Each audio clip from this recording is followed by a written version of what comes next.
दोस्तों, स्पाइडरमैन की किस्मत हमेशा से खराब रही है, लेकिन आज की रात मौत का दूसरा नाम है। एक तरफ शहर के बीचों बीच माया सभ्यता का एक खूनी देवता आजाद है, जिसे बुलाने वाला एक साइको किलर है, और दूसरी तरफ शहर के कूड़े के ढेर से एक ऐसा अमर दानव बाहर आने वाला है, जिस पर ना गोलियों का असर होता है और ना आग का। आज पीटर पार्कर को एक साथ दो ऐसे दुश्मनों से लड़ना है जहाँ एक भी गलती का मतलब है सीधी मौत। तो कुर्सी की पेटी कस लीजिए, क्योंकि असली कथाकार का ये एपिसोड आपके रोंगटे खड़े कर देगा। कहानी की शुरुआत होती है एक भयानक बर्फीले तूफान के बीच।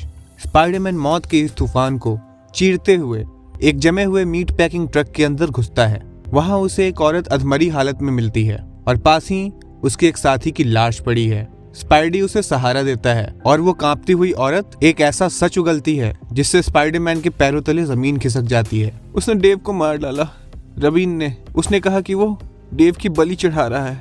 वो पागल हो चुका है स्पाइडरमैन। वो तूफान के जरिए एक देवता को बुला रहा है। रबीन वही मासूम सा दिखने वाला मैथमेटिशियन है जिसे स्पाइडरमैन ने कुछ देर पहले पुलिस स्टेशन में सुरक्षित छोड़ा था। स्पाइडी को एहसास हो जाता है कि उसने अनजाने में एक बहुत बड़ी गलती कर दी है। तभी ट्रक के बाहर वो खौफनाक कंकाल वाला माया देवता द डेइटी आ धमकता है। वो स्पाइडी को दबोचता है, लेकिन तुरंत उसे छोड़ भी देता है, क्योंकि वो समझ जाता है कि स्पाइडरमैन उसके पुजारी की बलि नहीं है। उसी पल उस दानव के शरीर में एक तेज चमक उठती है। हाँ, मेरा पुजारी आ गया। उसने मुझे मेरी बलि दे दी है। अब इस दुनिया में मेरी ताकत और बढ़ रही है। ये सुनते ही स्पाइडरमैन के पसीने छूट जाते हैं, क्योंकि उसे पता है कि रबीन इस वक्त पुलिस स्टेशन में है। इधर पुलिस स्टेशन का नजारा किसी हॉरर फिल्म से कम नहीं है। ऑफिसर कार्ली कूपर जैसे ही जेल एरिया में पहुंचती हैं, उसके सामने रबीन खून से लथपथ खड़ा है। उसने जेल में बंद उन सारे माया चरमपंथियों को बेरहमी से काट डाला है और पूरे कमरे की दीवारें खून से लाल हो चुकी हैं। माफ करना कार्ली, क्या मैंने यहाँ थोड़ी गंदगी फैला दी? दरअसल मुझे बहुत जल्दी है। मेरी बलि ने मुझे ताकतवर बना दिया है। रबीन कार्ली को दबोच लेता है। वो उसे बताता है कि सूरज उगने से पहले उसे एक और औरत की बलि देनी है, ताकि वो खुद गॉड किंग बन सके। वो कार्ली को एक भारी भरकम स्नोप्लो ट्रक में बांध देता है और पुलिस की गोलियों की बौछार के बीच गैरेज का दरवाजा तोड़ते हुए उस बर्फीले तूफान में फरार हो जाता है। सड़कों पर तूफान इतना भयंकर है कि स्पाइडरमैन ठीक से देख भी नहीं पा रहा। वो तुरंत 911 पे कॉल करता है, लेकिन लाइन डेड है। मजबूरन वो अपनी दोस्त हैरी ऑसबॉर्न को कॉल करता है ताकि वो पुलिस फोर्स को बैकअप के लिए भेज सके। इधर रबीन उस ट्रक को सड़कों के बीचों बीच पूरी तरह क्रैश कर देता है और कार्ली को घसीटते हुए बाहर निकालता है। उनके ठीक सामने वो विशाल कायक मौत का देवता खड़ा है। रबीन ने न्यूयॉर्क की इन बड़ी इमारतों के बीच एक ऐसी जगह ढूंढ ली है जो बिल्कुल एक प्राचीन सूर्य मंदिर की तरह अलाइन हो रही है। वो कार्ली की गर्दन पर चाकू रखता है और बलि देने ही वाला होता है कि तभी एंट्री होती है हमारे स्पाइडरमैन की। जब तुमने मुझे उस तूफान में मरने के लिए भेजा था बड़ी, तो तुमने ये नहीं सोचा था कि मैं ये सब अपनी आंखों से देखने के लिए वापस आऊंगा। स्पाइडरमैन अकेला नहीं है, वो अपने साथ कुछ लोगों को लेकर आया है। वो सब मिलकर उस राक्षस पर आग फेंकते हैं। दानव घमंड में हंसता है कि आग उसका कुछ नहीं बिगाड़ सकती, लेकिन स्पाइडी का प्लान कुछ और ही था। जैसे ही आग स्पाइडरमैन के फेंके हुए जालों के संपर्क में आती है, एक जोरदार रिएक्शन होता है और पलक झपकते ही वो विशाल दानव जालों के एक पहाड़ में पूरी तरह कैद हो जाता है। रबीन अपनी हार देखकर बौखला जाता है। वो कार्ली को मारने ही वाला होता है कि स्पाइडरमैन शीशा तोड़ते हुए अंदर घुसता है और रबीन के मुंह पर एक जोरदार फ्लाइंग किक जड़ देता है। मेरे रास्ते से हट जाओ, देवताओं ने मुझे छुआ है। मेरे अंदर 10 आदमियों की ताकत है। ओह सच में? तो फिर बता मेरे अंदर कितनी ताकत है? 20 या शायद 30? तभी आसमान में एक चमत्कार होता है। अंधेरा घटता है और सूरज की पहली किरण शहर पर पड़ती है। सूरज की रोशनी पड़ते ही वो खौफनाक देवता हवा में जमने लगता है और राख बनकर उड़ जाता है। रबीन की सारी जादुई ताकतें खत्म हो जाती हैं और स्पाइडरमैन उसे एक ऐसा जोरदार मुक्का मारता है कि रबीन वहीं चारों खाने चित हो जाता है। तूफान रुक जाता है और कुछ दिन बीत जाते हैं, लेकिन शांति सिर्फ दिखावा है। पीटर को तूफान की तस्वीरें खींचने के बदले डेली ब्यूगल के नए बॉस से सिर्फ $20 ही मिलते हैं और उसे लगातार फ्रीक नाम के उस म्यूटेंट दानव के खौफनाक सपने आ रहे होते हैं।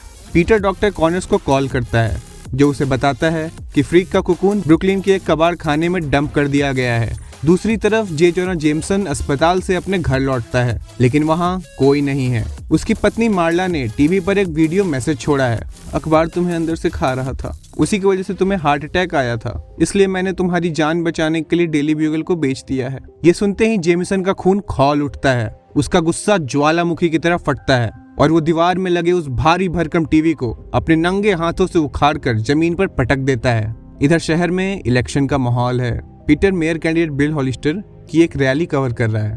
तभी अचानक आसमान से अपना वही गॉब्लिन जैसा विलन ग्लाइडर पर आता है, जिसका नाम मेनेस है, जिसे हमने 2 एपिसोड पहले देखा था। कल तक अपना नाम इलेक्शन से वापस ले लो, वरना इसका भयंकर अंजाम भुगतने के लिए तैयार रहना। स्पाइडरमैन तुरंत मेनेस से भिड़ता है, लेकिन तभी वहां पुलिस और स्वैट टीम के स्नाइपर्स आ जाते हैं और दोनों को सरेंडर करने के लिए कहते हैं। मेनेस वहां से भाग निकलता है और स्पाइडी को भी स्नाइपर्स की गोलियों से बचने के लिए निकलना पड़ता है। स्पाइडी सीधा ब्रुकलिन के उस कबाड़ खाने की तरफ निकलता है। 15 मिनट बाद स्पाइडरमैन कबाड़ खाने पहुंच जाता है। वो कूड़े के ढेर में उस कोकून को ढूंढ ही रहा होता है कि अचानक एक बहुत बड़ा धमाका होता है। कूड़े का ढेर हवा में उड़ जाता है और उसमें से निकलता है म्यूटेट हो चुका फ्रीक, जो अब पहले से कहीं ज्यादा विशाल और खूंखार जानवर बन चुका है। फ्रीक स्पाइडरमैन पर टूट पड़ता है। स्पाइडी नोटिस करता है कि अब इस दानव पर गोलियों या आग का कोई असर नहीं होने वाला। तभी स्पाइडरमैन की नजर एक भारी भरकम इलेक्ट्रोमैग्नेटिक क्रेन पर पड़ती है, जिसमें टनों के हिसाब से लोहे का कबाड़ लटक रहा है।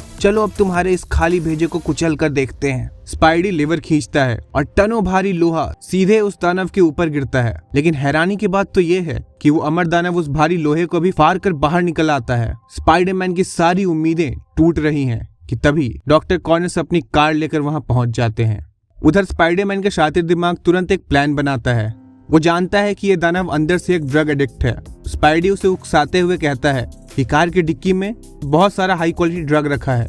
नशे की लत में अंधा होकर वो दानव कार की डिक्की को फाड़ देता है और अंदर रखे सफेद पाउडर को जोर से सूंघ लेता है। लेकिन दोस्तों, वो ड्रग्स नहीं था, वो क्विक लाइम यानी चूना था। जैसे ही चूना उसके शरीर के अंदर जाता है, एक भयंकर केमिकल रिएक्शन होता है। वो दानव तड़पते हुए वापस उसी कोकून में बदलकर पूरी तरह जम जाता है। आखिरकार स्पाइडर के मास्टरमाइंड ट्रैप ने उसे रोक ही लिया।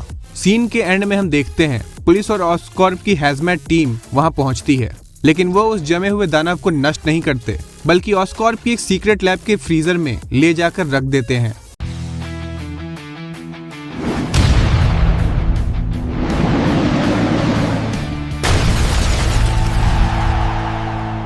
लेकिन सवाल यह है कि ऑस्कॉर्प इस अमर दानव को क्यों जिंदा रख रहा है और वो नया गॉब्लिन मेनेस आखिर किसके इशारों पर शहर में तबाही मचा रहा है।